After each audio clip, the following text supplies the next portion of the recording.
Бугарската представничка на Евровизија 2026 Дара очигледно решила Бангаранга да не остане само на сцената.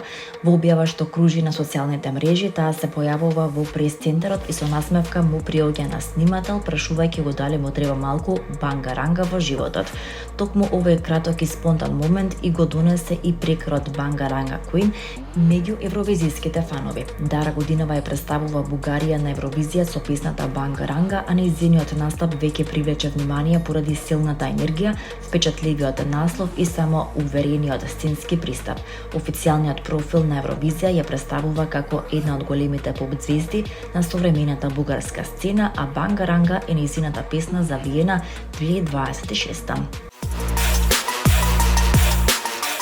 Првиот солистички македонски концерт на балканската поп дива Емина Јаковиќ, која е по потекло од Нови Пазар, Србија и која слободно може да се пофали и со популарноста во Турција, каде што живее сега, помина повеќе од одлично. Салата во Македонската филхармонија беше исполната до последното место, а публиката, иако неочекувано дека ќе биде така, помина феноменално со песните на Емина. Таа самата призна дека не зборува многу на концертите, а тоа што го кажува навистина е впечатливо кажено, како на пример кога каже на македонски "Сите ве сакам". Нормално е дека публиката и поверува. Оваа мощна згодна пијачка зад себе во приватниот живот има еден скандалозен и успешен брак со турската музичка звезда Мустафа Сандал, но тоа е некоја друга приказна. Емина сега живее разведена во Истанбул со своите двајца возрастни синови, за кои вели дека го разбираат нивниот развод. Последува мощна скапа луксузна куќа со романтичен поглед на Босфор.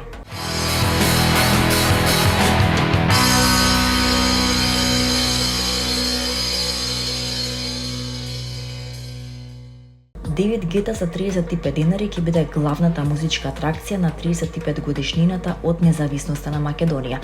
Близниците требаше да се продаваат од денес 15 мај, но во моментов на сајтот за резервации avalonbooking.mk онлайн продажбата е оневозможена и системот упатува фановите да се обидат подоцна. Влезниците ќе бидат достапни од петок само на avalonbooking.mk. Сите влезници ќе чинат 35 денари, а достапни ќе бидат влезници и за стоење и за седење. Трибините се нумерирани и потребно да одберете седиште при купувањето на влезници за една од трибините. Стоењето не е нумерирано. Капацитетот на стадионот е ограничен, па наш совет е в петок да бидете брзи за да си обезбедите место. И за крај, да, влезниците навистина чинат 35 денари и тоа е единствениот трошок за набавување влезници за Девид Гета Монолит шоу на 8 септември во арената Тодор Проески, најавија од Avalon продукција.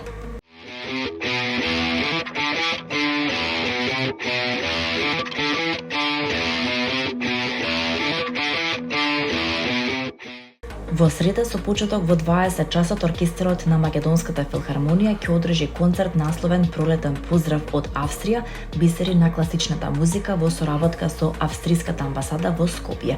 На програмата се увертирата Роза Мунда од операта Волшебната харфа од Франц Шуберт, концертот за виолончело и оркестар број 1 во C-дур од Жозеф Хајд и симфонијата број 8 во Б-мол недовршена од Франц Шуберт.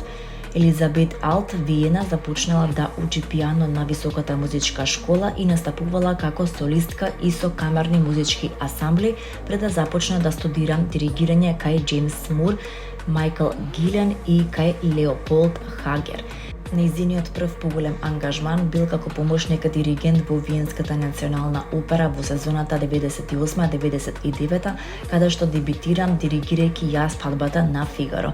Помеѓу 1999 и 2001 година Елизабет Ател е ангажирана во Барселона како асистент на главниот диригент во тамошниот театар, а под нејзина диригентска палка се изведени и неколку изведби на представите на Лучија од Ламермур, Волшебната флейта, Бал под маски, Турандот и други.